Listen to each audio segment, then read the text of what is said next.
ఈలాగు గురు శిష్యులెలమిగన్పించి బలువగు గురు బోధవాదముల్ చేసి నిలువకనేగిరి నిజముగా పిదప చెలువుగా విన్నవారాలు ఎక్కడా లేక చెలించి గన్నవారాలు నిలువాకే ఈర మీద కలుగా వ్రాసినవాడు తెలియకుండాను పోయి నిలచియున్న వాయాల చెలువుగా విన్నవారాలు ఎక్కడా లేక చెలించి గన్నవారాలు. జై నిజ గురుభ్యో నమః. జై అమలాంబ సమేత అనుభవానంద రాజయోగేంద్ర ప్రభుస్వాముల వారి దివ్య చరణారవిందములకు ద్వాదశి వందనములు సమర్పించుకొనుచు శ్రీ గురు బాలరామస్వాముల వారిచే విరచితంపైన ఆవరణ విక్షేప రూప శక్తిద్వయ నిరాశకంపైన శుద్ధ గుణతత్వ పదార్థ దరువుల యందు మనం ఈరోజు 124వ ద్విపదార్థం బాలరామ పండితుల వారు 123 ద్విపదార్థముల ద్వారా పరిపూర్ణ బోధను చక్కగా ఎరిగింపచేసి శిష్యునకు ఆశాంతము కూడా ఎక్కడా సంశయము నిలువనట్లుగా బోధ దృఢీకరణాన్ని కావించారు. ఈ బోధ అనబడేటువంటిది ఇది ఓ తైలధార. గురు శిష్యులు ఇరువురు కూడా సంశయ నివృత్తి కోసం శిష్యుడు, అలానే గురుదేవుని కరుణా కటాక్ష వీక్షణముల కోసం శిష్యుడు తన యొక్క భ్రాంతి నివృత్తి కొరకై సర్వాన్ని గురుదేవునికి అర్పణ చేసినటువంటి వాడై లేశమాత్రము కూడా వేరే విషయముల మీద ఆసక్తి లేనటువంటి వాడై ఉన్నది ఉన్నట్లుగా ఎరగగోరినటువంటి శిష్యులు ఎవరైతే ఉన్నారో అలాంటి వారికి అత్యంత సులభోప్రాయమైనటువంటిది పరిపూర్ణ బోధ. ఇది గృహస్థాశ్రమంలో ఉంటూ చక్కగా మన యొక్క విద్యుక్త ధర్మము ఏదైతే ఉన్నదో దానిని నిర్వర్తించుకుంటూ గురువు మనకు అందజేసినటువంటి దానిని నిరంతరం కూడా దానిని అంతరంలో మనలో ఉన్న నిజ గురుదేవుని మన అంతరంలో మేల్కొల్ప చేసుకుంటూ ఎక్కడ సంశయము వచ్చినప్పటికీ కూడా గురుదేవుని ద్వారా దానిని నివృత్తి చేసుకుంటూ ఉన్నదానిలో లేనిది ఎలా అదృశ్యమవుతున్నది అనేటువంటి విషయాన్ని గురు సంజ్ఞలో పొందినటువంటి వారికి ఇక సంశయం లేదు. మహనీయులైనటువంటి వారందరూ కూడా వారు వారి గురుదేవుల ద్వారా అందినటువంటి బోధలను రాబోయేటువంటి తరాల కోసం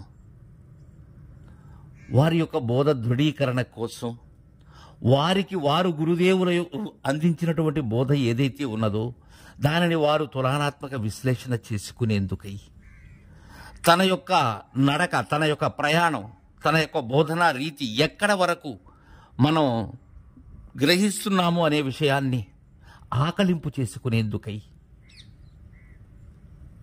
మహనీయులైనటువంటి వారందరూ మనకు పరిపూర్ణ బోధను భిన్నమైన రీతులలో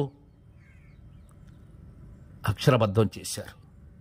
అలా చేసినటువంటి వారిలో ముందు వరుసలో ఉన్న మహనీయులలో శ్రీ బాలరామస్వాముల వారు పేరెన్నికగన్నటువంటి వారు,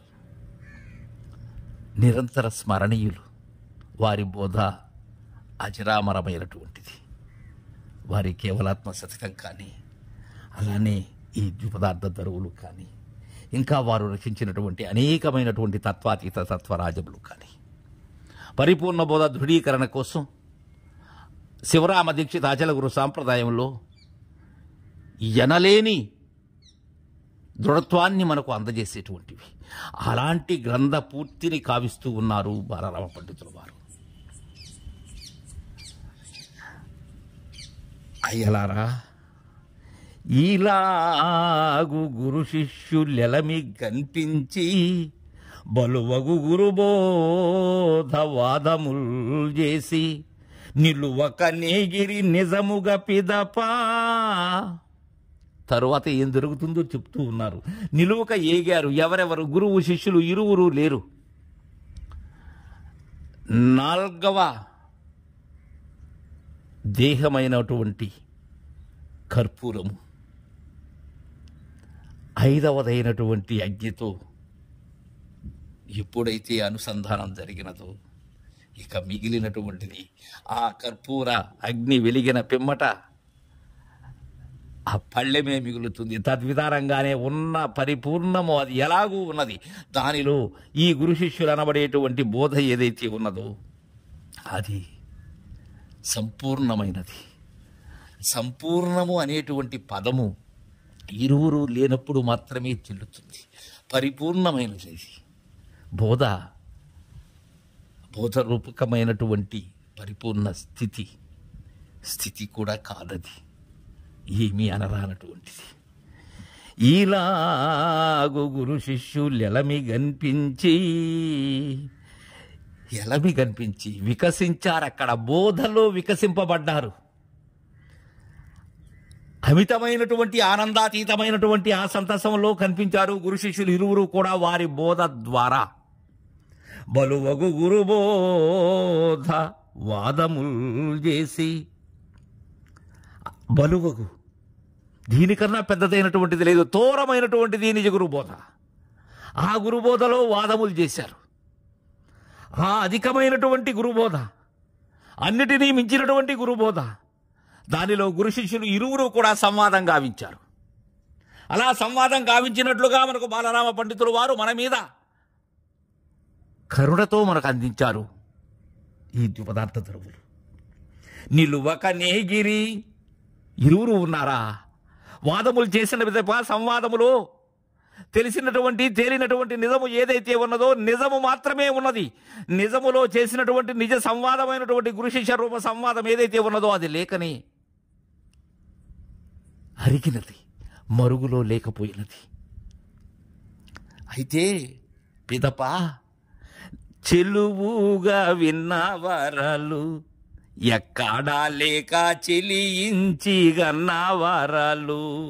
దీనిని ఎవరైతే చెలువుగా ఉన్నది ఉన్నట్లుగా, ఇంకా చెప్పాలంటే అందముగా, ఇంతకన్నా అందమైనటువంటి బోధ లేదు, అలా విన్నటువంటి వారు, శ్రద్ధాసక్తులతో విన్నటువంటి వారు, ఏ ఆశయముతో అయితే శిష్యుడు గురుదేవుని కోరారో ఆ ఆశయాన్ని అందించినట్లుగా గురుదేవులు బోధ దృఢీకరణాన్ని గావించారు. అలా విన్నటువంటి వారు ఎక్కడా లేక, వారు ఎక్కడా లేరు, వారు ఉండేటువంటి వాసమే లేదు, వారు పూర్ణులు, పరిపూర్ణులు. అలా చెలియించి కన్నటువంటి వారలు, ఏం చెలియించి కన్నటువంటి వారు? బోధ ఆసక్తి అనబడేటువంటిది చెలించింది వారిలో. ఉన్నది ఉన్నట్లుగా తెలుసుకోవాలి అనేటువంటి విధానం అలా పూర్ణ మనస్కులై ఉన్నటువంటి వారలు, అలా చెలియించి కన్నటువంటి వారలు. నిలువాకే గీరా మీద కలుగా వ్రాసిన వాడు తెలియకుండానే పోయే నిలిచియున్న బయలా చెలువుగా విన్నవారలు. గురువు శిష్యులు ఇరువురు కూడా ఉండేదానికి అక్కడెక్కడ ఉన్నది? ఏమున్నది ఇక్కడ? శిష్యుడు గురువు అగ్నికర్పూరము రీతిగా ఆ బోధ అనబడేటువంటి జ్వాలలో విచారణ పూర్వకముగా, గురుముఖముగా ఆ సంజ్ఞలు, గురువు చేసినటువంటి సూక్తులు, యుక్తులు, బోధ దృఢీకరణం కావించినటువంటి విధానంతో బోధస్థితి పురుషులై తుదకు నిలువకుండా ఏగారు. అయితే ఇది వ్రాసినటువంటి వారెవరు? నాగమార్యుల వారి శిష్యుడు, ఆ నాగనార్యుల వారి శిష్యులైనటువంటి బాలరామస్వాములు వారు. రచించినటువంటి మహనీయులు కలుగా వ్రాసిన వాడు అంటున్నాడు. దీన్ని కలగా రచించారు, కలిగినట్లుగా రచించారు. మన మీద కరుణతో రచించారు. అశరీరులై ఉండి సాకార రూపంలో సశరీరులై రచించినటువంటిది లేనిరుకగా ఇది. రాసిన వాడేమయ్యాడు? తెలియకుండానే బోయే నిలచియున్న బయల. ఇక తెలిసేది ఏమున్నది? తెలిసేది లేనే లేదు ఇక్కడ. ఎందుకంటే తెలియని తెలివను తెరగలిగియుండా ఆ తెర పోయినది.